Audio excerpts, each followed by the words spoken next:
Ya, dah kita kembali di Rampai Pagi dan seperti yang kami war-warkan kepada bis kita semua, kami akan membawakan segmen yang dinanti-nantikan yang mempunyai pengikut dan peminatnya yang tersendiri. Segmen Bicara Undang-Undang. Dan hari ini apa yang tadi kami bincangkan? Ya, kita akan membincangkan mengenai dengan Undang-Undang Sivil mengenai dengan hak pemilik dan penyewa bangunan dan rumah. Akan kita ketahui bersama dengan tetamu yang telah kita jemput ke studio, Tuan Eugene Loh Jit Kwan, seorang peguam. Selamat pagi dan selamat datang ke Rampai Pagi. Selamat pagi. Apa kabarnya? Baik, kita? Alhamdulillah baik hari ini. Bagus. Jadi kami daripada Rampai Pagi mengucapkan ribuan terima kasih kepada Tuan Eugene ya kerana berkesudian untuk hadir di Rampai Pagi, menceriakan lagi hari Ahad hari ini untuk sama-sama tadi membincangkan satu topik yang rasanya mesti ada kepahaman. Kita ini semua mesti faham mengenai dengan perkara ini, mengenai dengan hak pemilik dan penyewa bangunan ataupun rumah. Jadi untuk memulakan perbincangan hari ini Tuan Eugene, suka ingin mengajukan soalan yang pertama kepada Tuan. Mungkin dapat diterangkan ni Tuan Eugene perbezaan di antara pajakan ataupun yang lebih dikenali kali termanya yang sering digunakan lease, antara pajakan ataupun lease, penyewaan ataupun tenancy dan juga TOL, Temporary Occupation License. Mungkin boleh diterangkan? Ya, boleh. Okey. Dalam di negara Budi Darussalam ini terdapat 3 jenis. Ya. Untuk yang pertama, pajakan. Pajakan ini adalah untuk penyewaan tanah yang melebihi 7 tahun. Itu adalah disenaraikan sebagai pajakan, dan pajakan ini akan didaftarkan di pejabat tanah di atas geran tanah pemilik tanah. Okey. So yang keduanya, perjanjian penyewaan atau tenancy agreement adalah perjanjian di mana tempohnya adalah di antara 1 sehingga 7 tahun. Ya. Ya. Yang ketiga, yang seperti yang kita tahu sebagai TOL, ini kira macam TOL ini yang paling pendek. Dia sebenarnya kira perjanjian penyewaan daripada kerajaan kepada orang awam. So dia TOL ini dia akan di-renewkan 1 tahun demi 1 tahun. Dia bukan bermaksud kita berhak untuk selama-lamanya. Dia cuma terpakai tahun demi tahun. So kena dipohon untuk di-renewkan setiap tahun. Pada penghujung tempoh. Dan sekiranya dan tanah ini sepatutnya tidak boleh dijual. Sebab kita tidak mempunyai hak. Kita cuma menumpang saja tanah itu. Jadi itulah perbezaan terma-terma penyewaan. Jadi ada 3 jenis penyewaan tadi, pajakan ataupun lease lebih 7 tahun, dan juga penyewaan tenancy 1 ke 7 tahun, dan TOL di mana mesti di-renew lagi penyewaan tersebut kerana bukannya hak milik. Hak milik kekal. Jadi itulah perbezaan terma-terma yang memang berkaitan dengan tempoh penyewaan. Jadi bolehkah pemilik memasuki rumah ataupun bangunan penyewa pada waktu penyewaan itu sesuka hati? Inilah soalan yang panas saya rasa. Kalau sepatutnya kalau mengikut terma-terma perjanjian penyewaan, apabila penyewa ada membayar pensewaannya bulan-bulan, pemilik bangunan tidak berhak untuk memasuki bangunan atau rumah tersebut sewenang-wenangnya.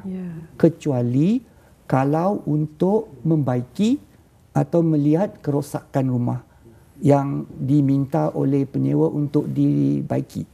Itu saja. Kalau pemilik memasuki rumah tanpa izin penyewa, penyewa boleh buat laporan polis atau pencerobohan kira. Pencerobohan. Adakah ini mungkin berkaitan dengan soal jawapan yang telah pun dikongsikan oleh Tuan Eugene tadi. Adakah boleh jika tadi menyewa, contohnya menyewa bangunan atau menyewa rumah barangkali, untuk mengelakkan kejadian tersebut berlaku, jadi pintu kunci itu ditukar. Jadi macam mana kedudukannya tu? Tukar oleh pemilik. Oleh pemilik. Itu pun salah dari segi undang-undang. Pemilik tidak berhak untuk menukar kunci atau mengunci pintu rumah sewa sebab dari segi undang-undang beliau hanya boleh berbuat demikian sekiranya mendapat perintah mahkamah terlebih dahulu. Tidak boleh sendiri suka-suka hati membuat begitu.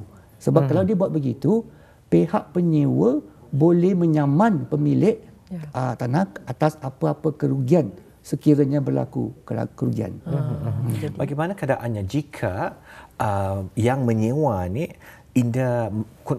contohnya saja tidak dapat membayar, gagal membayar sewa bulanan. Jadi mungkin ada barangkali hak-hak yang boleh dilakukan. Contohnya saya dari segi mengunci bangunan seperti yang diterangkan tadi memang dah boleh, tapi mungkin boleh diberikan penerangan lagi sedikit. Okey, pada kebiasaannya kalau penyewa tu gagal membayar sewa, pemilik selalunya menghantar kami surat tuntutan, letter of demand daripada pihak peguam untuk memberikan penyewa tempoh masa untuk membayar sewanya.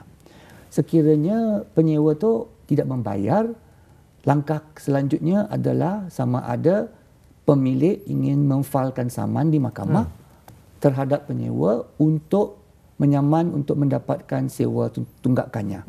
Okay. Tidak pada sebarang masa pihak pemilik boleh dengan sendirinya mengeluarkan penyewa daripada rumah itu. Tidak berhak.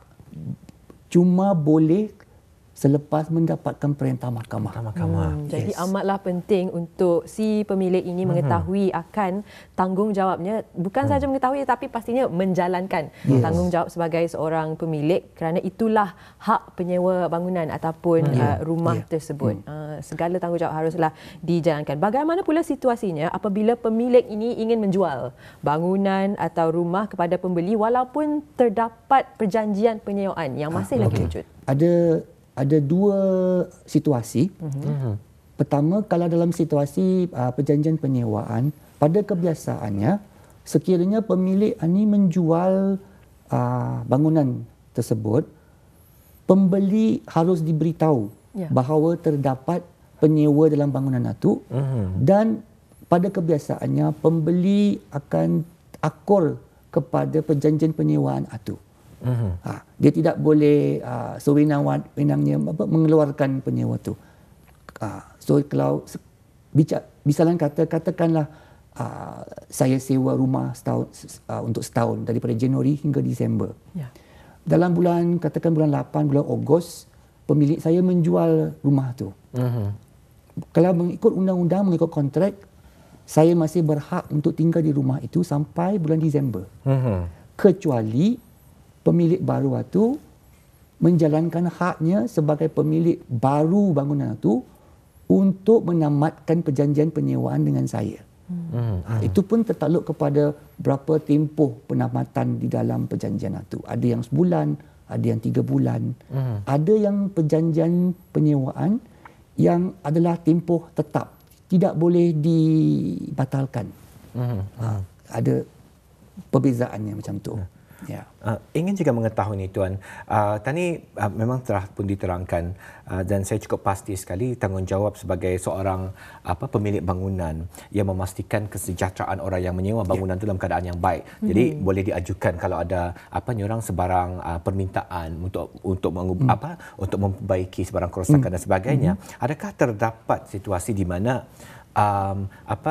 mungkin perjanjian itu dibuat bersama dengan penyewa, macam diberitahu dari awal lagi tanggungjawab sebagai orang yang menyewa di tempat itu untuk menjaga segala menjaga bangunan tersebut, menjaga mungkin terdapat barang nyerang furniture dan sebagainya. Adakah pernah terjadi situasi yang macam itu Tuan? Ada. Pada kebiasaannya sekiranya misalnya rumah yang mempunyai perabot-perabot, sofa semua, pada kebiasaannya akan terdapat terma di dalam perjanjian penyewaan bahawa pihak penyewa perlu bertanggungjawab menjaga keadaan barang-barang di dalam rumah tersebut. Kecuali kira macam kalau dia barang tu dah lama, dah buruk, kalau mengikut masa itu lain ceritalah. Tapi kalau dia orang sengaja merosakkan itu, dia orang mempunyai tanggungjawab untuk menggantinya atau membayar balik kepada pemilik tanah tu. Jadi mungkin boleh diuraikan lagi mengenai dengan obligasi seorang penyewa untuk membaiki ataupun menyelenggara segala kerosakan bangunan atau rumah selepas tamat tempoh penyewaan tersebut. Pada kebiasaannya, dalam perjanjian penyewaan akan terdapat terma di mana pada pengakhiran tempoh penyewaan itu, penyewa mesti mengemaskan, membuang sampah dan membuat keadaan rumah tersebut seperti sebelum dia pindah masuk. Ya. Tapi kalau ini adalah untuk penyewaan perumahan. Tapi kalau penyewaan kedai shop house macam untuk perniagaan atau apa, biasanya katakanlah misalnya saya berikan contoh, shop house tu dibuat sebagai restoran. Akan terdapat banyak ubah suai restoran.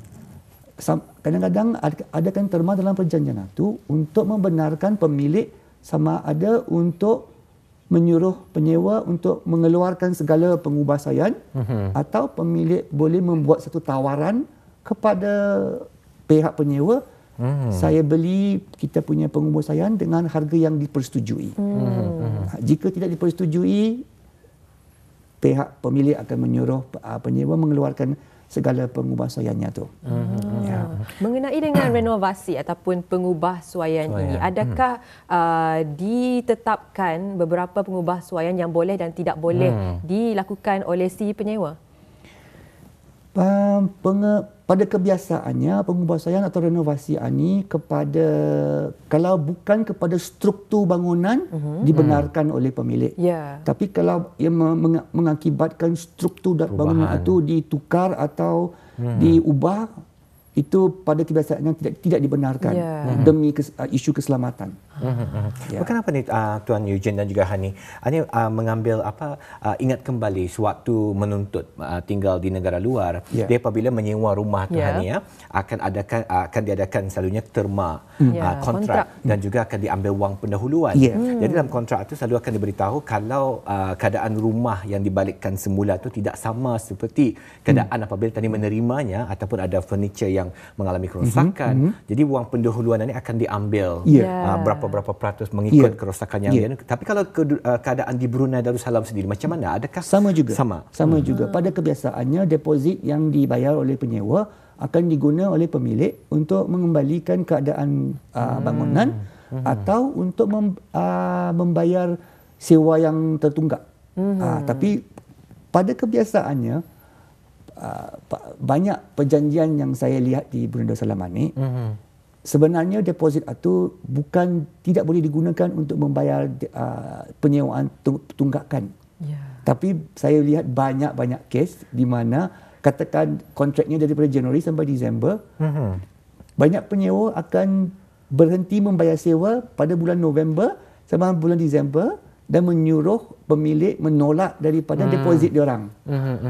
Padahal menurut kontrak diorang tidak boleh, sebab duit itu sebagai deposit untuk membayar apa-apa kerosakan atau apa-apa tunggakan, kerosakan atau untuk mengubah suai balik bangunan itu. Jadi apakah kesannya apabila perkara tersebut terjadi di mana apa yang sepatutnya tidak berlaku di mana wang deposit itu digunakan untuk membayar tunggakan? Itu tertakluk kepada pemilik tanah. Sama ada beliau boleh membuat surat kepada penyewa untuk mengatakan obligasi penyewa adalah masih untuk membayar sewa dan tidak dibenarkan memakai duit deposit itu untuk membayar sewa bulan 2 terakhir. Mungkin soalan terakhir dapat kami ajukan kepada Tuan Eugene. Mungkin boleh diterangkan mengenai dengan hak pemilik ataupun penyewa untuk menamatkan perjanjian penyewaan. Ini ada dua situasi lagi. Dia tertakluk kepada, ini pada kebiasaannya adalah untuk perjanjian penyewaan. Perjanjian penyewaan ada dua jenis. Satu adalah untuk tempoh tetap, Maksudnya pemilik dan penyewa tidak berhak menamatkan perjanjian tersebut. So sekiranya tempohnya adalah untuk status 12 bulan, tapi katakan penyewa kata, oh maaf, aku mau keluar, aku tidak sanggup bayar. Pemilik bangunan berhak menyaman atau menuntut baki sewa untuk 6 bulan yang kebelakangnya. Walaupun penyewa tu tidak mendiami bangunan tersebut lagi. Itu adalah kira perjanjian untuk tempoh tetap.